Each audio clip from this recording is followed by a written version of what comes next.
Hello class 11। अब तक हमने पढ़ा था, हमने स्कार्सिटी पढ़ा था, दुर्लभता क्या होती है, हमने सेंट्रल प्रॉब्लम ऑफ इकोनॉमी पढ़ा था कि किसी भी इकोनॉमी में क्या क्या प्रॉब्लम्स होती है, जिसमें हमने व्हाट टू प्रोड्यूस, क्या उत्पादन करें, हाउ टू प्रोड्यूस, किसके लिए, कैसे उत्पादन करें, और फॉर हुम टू प्रोड्यूस, किसके लिए उत्पादन किया जाए, हमने ये पढ़ा था।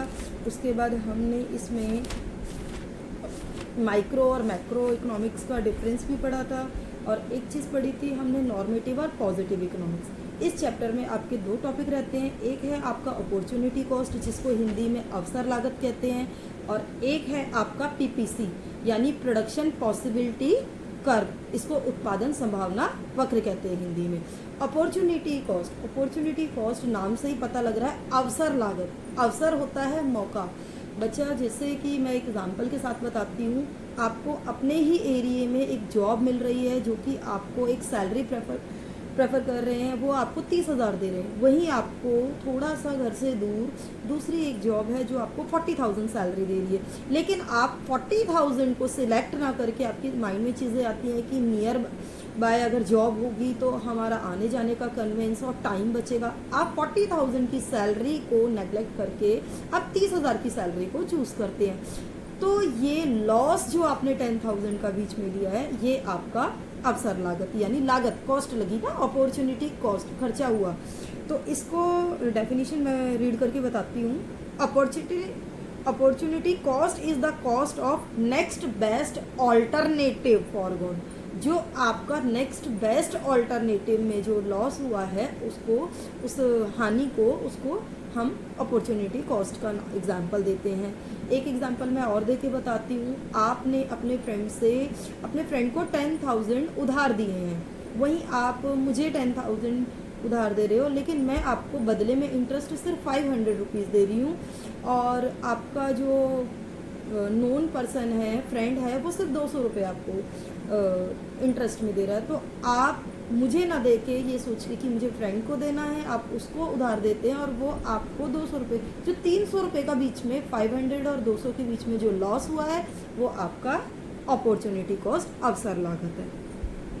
ठीक है, नेक्स्ट है आपका पीपीसी या पीपीएफ मैं कह देती हूँ, प्रोडक्शन पॉसिबिलिटी फ्रंटियर।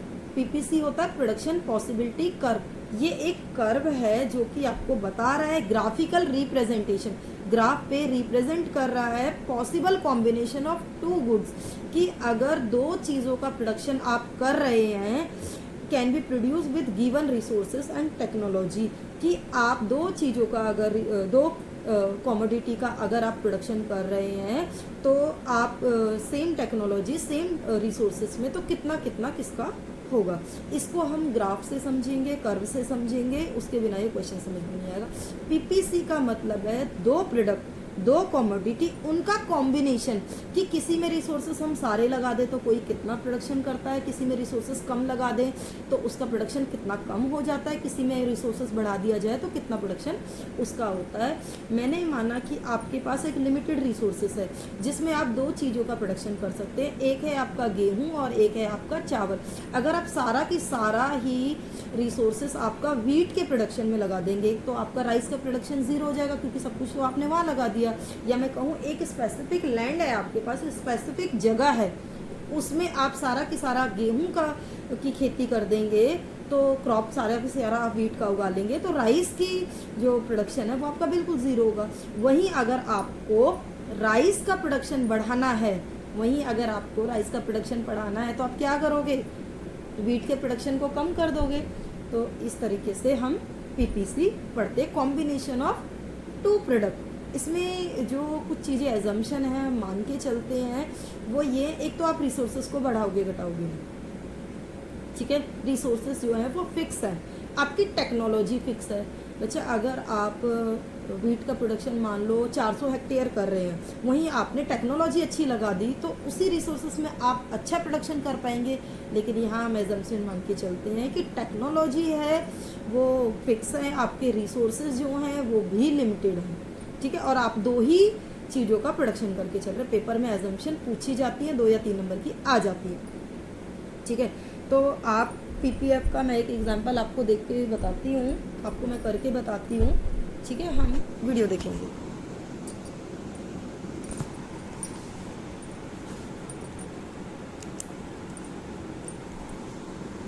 हमने माना मार्केट में एक राइस और एक व्हीट, दो ही चीज़ों का प्रोडक्शन होता है, व्हीट एंड राइस, गेहूं और चावल, सिर्फ दो ही चीज़ों का प्रोडक्शन कोई इकोनॉमी करती है। आपका पहला कॉम्बिनेशन है ए, और हमने माना रिसोर्सेज 10 है, 100 है, सिर्फ 100 रिसोर्स है। आपने पूरा की पूरा व्हीट के प्रोडक्शन में लगा दिया, तो राइस आपका कितना होगा? 0। अगर आप राइस को बढ़ाना चाहते हैं, 10 करना चाह रहे हैं, तो ये आपको कम करना पड़ेगा, आपने 80 कर दिया। अभी यहाँ आप ये 20 करना चाहते हैं, तो आपने इसको और कम कर दिया, 60 कर दिया। आप राइस को और बढ़ाना चाहते हैं, रिसोर्सेज तो लिमिटेड है, टेक्नोलॉजी कांस्टेंट है, फिक्स है, स्थिर है, वो टेक्नोलॉजी बदल नहीं रही है, तो ये 60 की जगह आपका हो जाएगा 40। वहीं आपने इसको 40 किया, तो ये आपका कितना हो गया? 0। अब मोस्ट ऑफ द स्टूडेंट के माइंड में चल रहा होगा, मैम ये तो 10 बढ़ा रहे हो आप, इसको आप 20 कम करते जा रहे हो। तो बच्चा, राइस के प्रोडक्शन में रिसोर्सेज ज़्यादा लगते हैं, राइस ज़्यादा महंगा होता है व्हीट के कंपैरिजन में, तो इसीलिए मैंने ये कॉम्बिनेशन। आप इसको अलग भी लिखेंगे तो टीचर आपका कट नहीं करेगा, आप 10 की जगह 15 लिख सकते हैं, आप 20 की जगह 30 लिख सकते हैं, आप इसको और बढ़ा सकते हैं, इसको और अलग अलग लिख सकते हैं, आपकी अपनी मर्जी है। तो पहला कॉम्बिनेशन आपका क्या होता है? व्हीट 100 है और राइस 0 है। आपका सेकेंड कॉम्बिनेशन क्या है? व्हीट तो आपका 80 है और चावल आपके सिर्फ 10 हैं। सी कॉम्बिनेशन, डी कॉम्बिनेशन, ई कॉम्बिनेशन, ये आपके 5 कॉम्बिनेशन है कि आप इसमें से किसी को भी सिलेक्ट कर सकते हैं। आप चाहते हैं दोनों चीज़ें हो, आप ये सिलेक्ट कर लो। आप चाहते हो कि राइस भी बराबर रहे, गेहूं भी रहे, तो आप दोनों की दोनों कोई भी कॉम्बिनेशन इसमें से सिलेक्ट कर सकते हैं। इसका पीपीसी बनाने के लिए आएगा, आप स्केल से लेंगे, एक ये वाई एक्सिस आपने ग्राफ बनाए हुए हैं, ये आपका एक्स एक्सिस, और आप देखिए आपने यहाँ डाला मान लो 10, 20, 30, 40, 50, 60, 70, 80, 90, पेंसिल से बनाएंगे आप 100। ये आपका वाई एक्सिस था, ये है आपका व्हीट।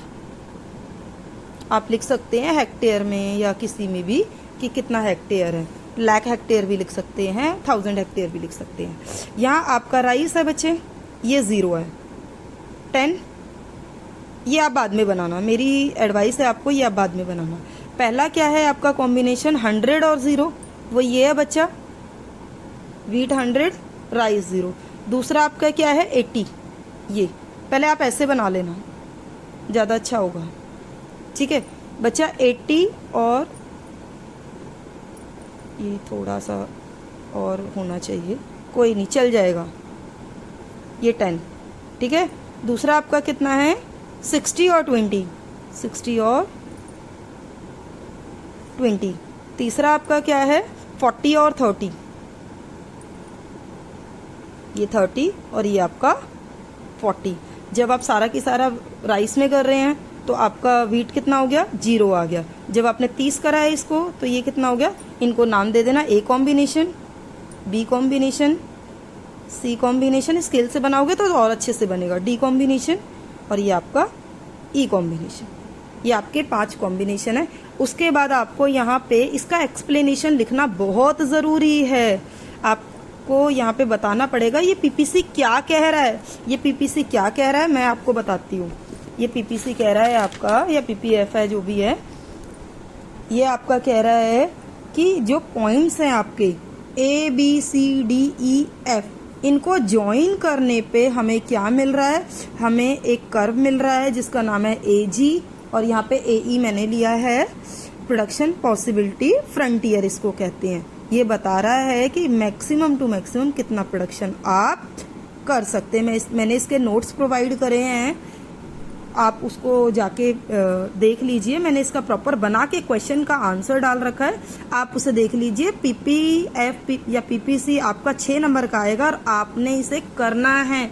6 नहीं तो 5 नंबर में तो पक्का आएगा, और ये आप अटेम्प्ट करेंगे तो फुल मार्क ले मिलेंगे, टीचर कट नहीं करेगा, ठीक है। इसमें एक चीज़ और जो हमने पढ़ना था वो मैंने नोट्स में भी नहीं डाली है। एक है आपका ये अटेनेबल और अनअटेनेबल, ठीक है। प्राप्य अप्राप्य।